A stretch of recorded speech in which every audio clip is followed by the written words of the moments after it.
See, it seems to be the case that the more honest I allow myself to be with myself, the more and more apparent, unavoidably apparent it becomes that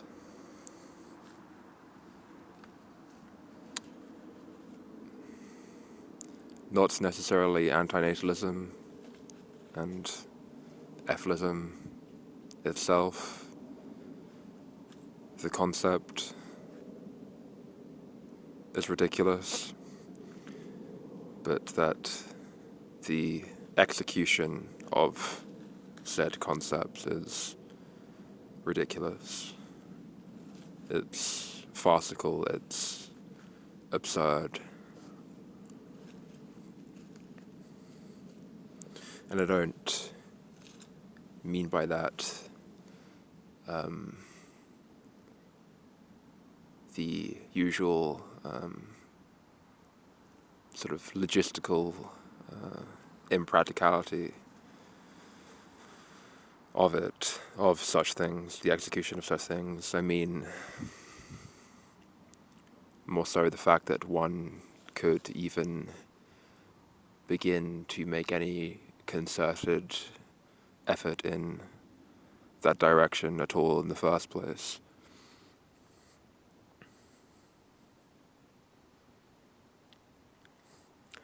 I suppose what I want to do here with this is try and clarify or sort of elaborate a little more on my previous video touching upon the problem that I had with antinatalism and effilism, because I don't think I went into enough detail for it to be entirely clear or clear at all, or what it was that I was actually getting at.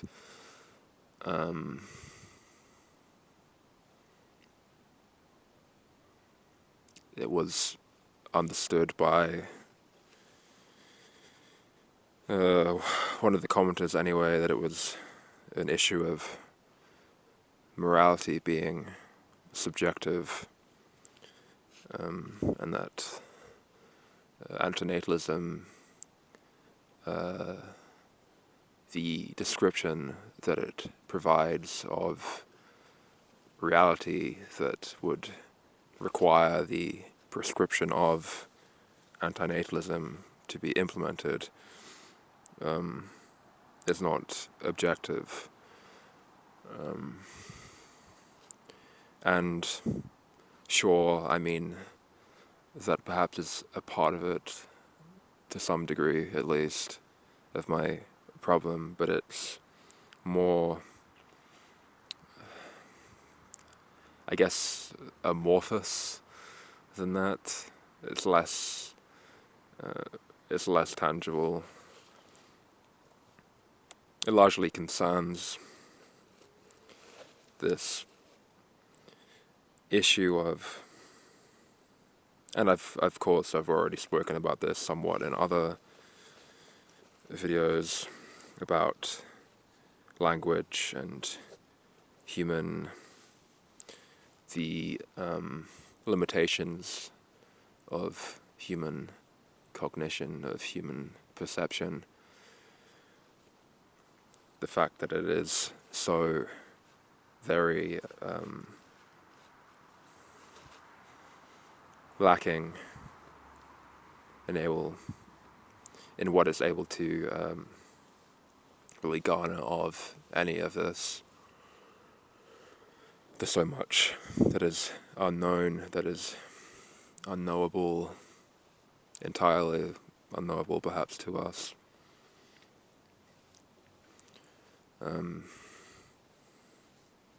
Things that we'll never be able to arrive at even if we are,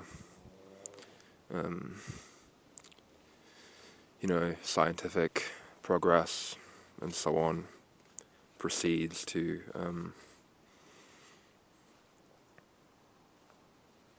become more advanced, more sophisticated.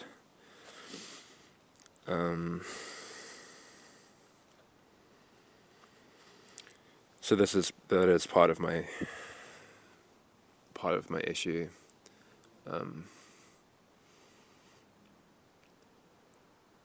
The unknowability of things, the absurdity of our situation, the fact that one can arrive at these conclusions in their mind, that there can be all this activity in the mind and one can perceive themselves as having arrived at such conclusions from a position of a remarkably, unusually clear clarity of mind, right? Someone in such a position looks at the so to speak, natalists about them, the breeders, and considers them to be sleeping, to be sheeple, NPCs, right? All of these kind of disparaging terms, but it's my position that the antinatalist too, in arriving at such conclusions, they themselves are equally as asleep as those they would, those they criticize, condemn, lament the situation of, by turns.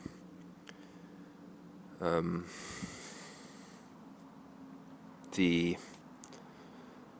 ethicist view also, even, antinatalists would largely condemn it. It's much more niche and hardline, but it too proposes that it has this, it appeals to objectivity, it appeals to this extremely sober assessment of the world around us, and draws its conclusions from possessing such a sober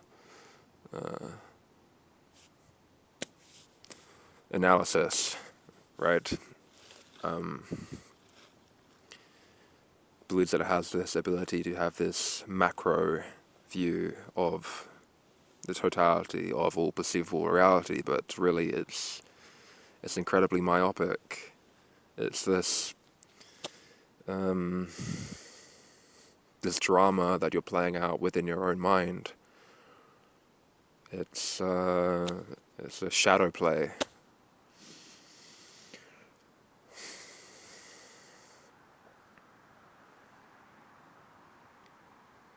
And you can see it in people when they talk about these things. I mean, sure, this is kind of contentious, and it kind of sounds as if I'm putting myself on some kind of pedestal. But I know too, I'm just as guilty as this. It's it is the predicament that we find ourselves in, even now.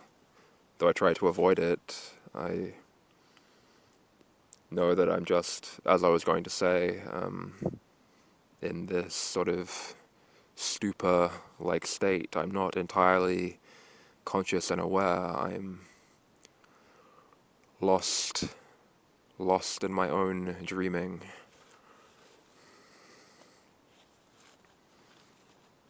And you see people when they talk about these things, so much busy activity of the mind and of language, weaving these complex, intricate sort of labyrinths of thought and logic. Logic, right? That's another thing. People making appeals to this thing called logic as if it's wholly infallible and is this kind of bastion of a methodology for arriving at objective truth, when it's in my view at least, it's simply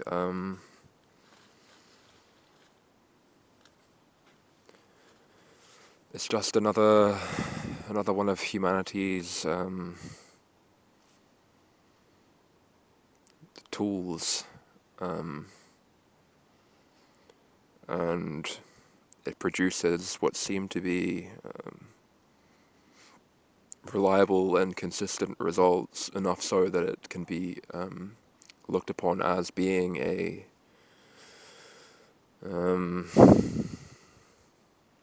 a valuable, infallible tool for arriving at objective truth, but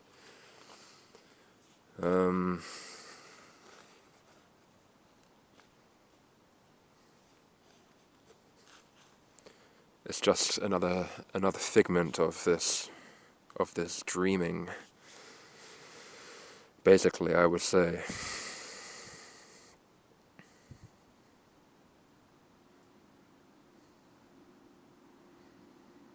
It even comes to me now in terms of when I think about in Mendham's arguments. Even he says about logic, it's you can think of it as a kind of a machine, right? If you put in the input is wrong, the wrong facts, the output, the conclusions are also going to be wrong. You have to have the right material to start with to ultimately produce what it is that you desire: truth, objective truth. And the problem is that no one really has any way of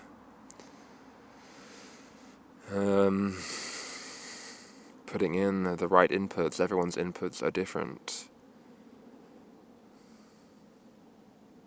I mean, I know that this is all very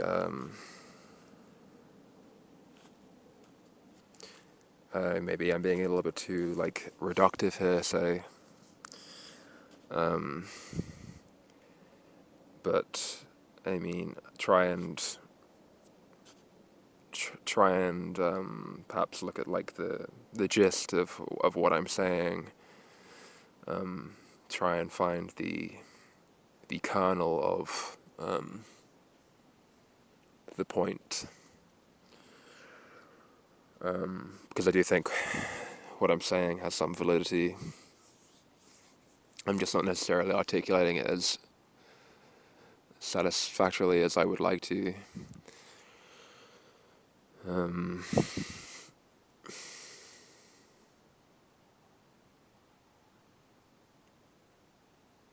Because I suppose too, what I'm trying to put forth, my argument here too, is based upon perceptions, and it's I guess difficult to translate that, at least for me anyway.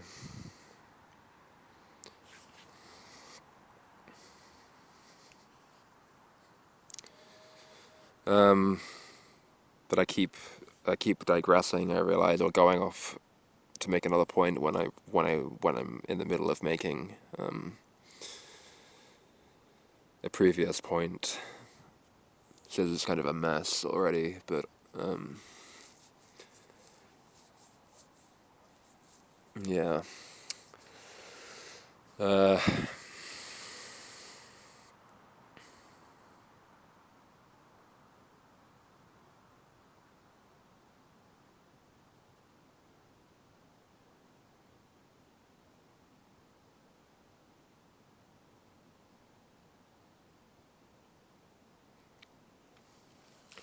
See, this is what I think people lose touch with. It's this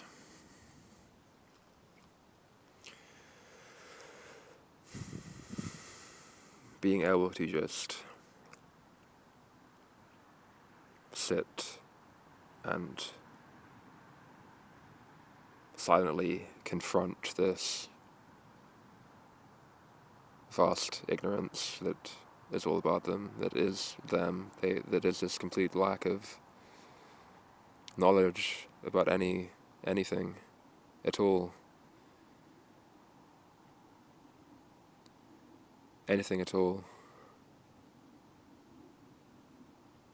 Because even the things that you think you know, the things you've learned, the knowledge that you've supposedly acquired, it's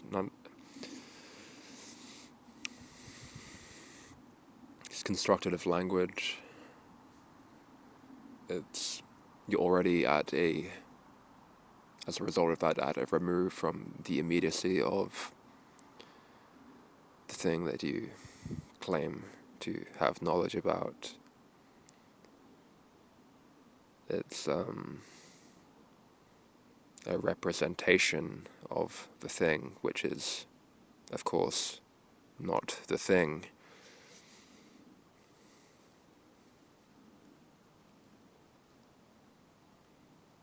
And this is to what these concepts of antinatalism, effalism, and such are too.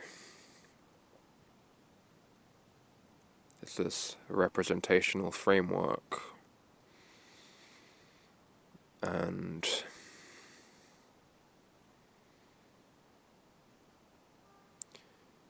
one can play within that ballpark, say, that they've manufactured in their own mind, and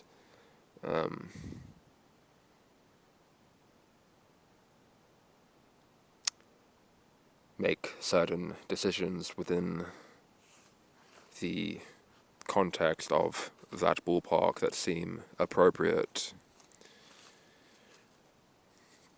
As with effalism, pressing the red button, which is just absolutely fucking ludicrous.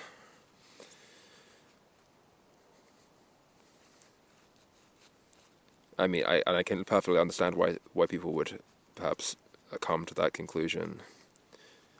It seems to, if you're of a certain disposition, it can make a lot of sense on face value. It appeals to a certain type of person who has had a certain type of experience.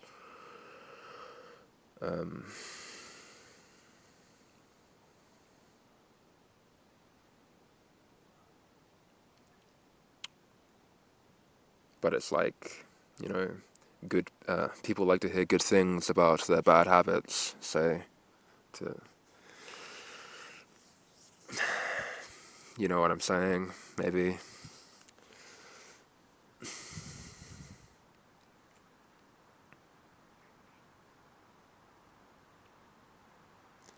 I hear these atheists just saying in such a cavalier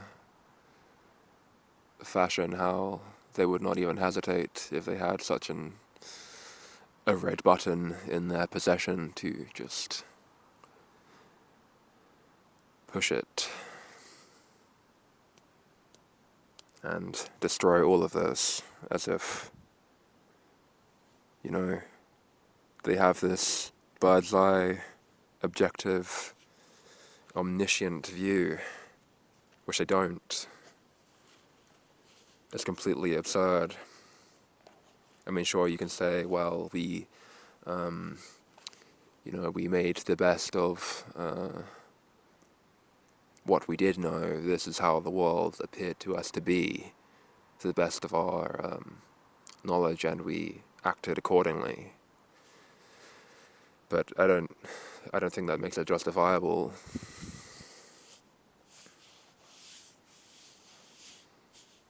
And another line of action, of behavior or whatever that one could deem to be appropriate within the context of this ballpark, self-manufactured ballpark, is a terrible metaphor that I'm playing around with here, but I'll just stick with it anyway.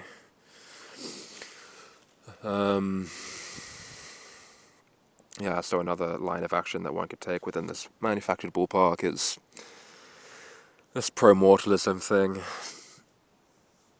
And it's particularly within the context of, with ethylism, the idea that one has some kind of moral imperative to end their own life in order to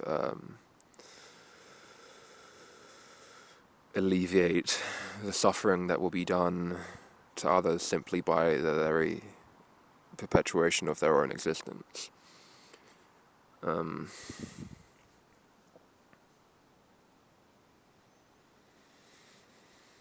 Again, it's just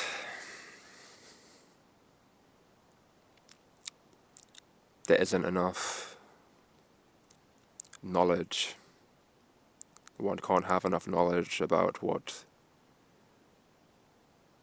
this is. And if one can rest within that lack of knowledge, reside within it, viscerally experience it, they will experience the absurdity of this situation, undoubtedly.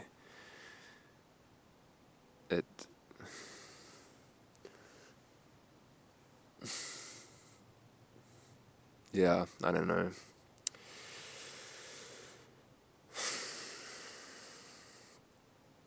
I feel like people just get too swept up in these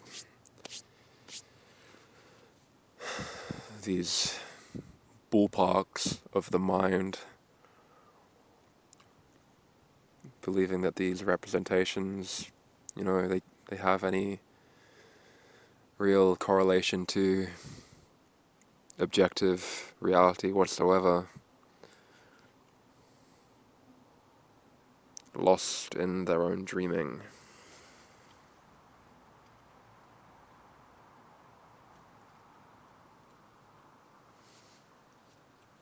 I think it was SQS, maybe, I heard say this. So, someone somewhere else, something along the lines of the problem with human beings or with people is that everyone takes all of this far too seriously. And I think there's a lot of truth in that. I suddenly observed it in myself and those who I've interacted with in the course of my life.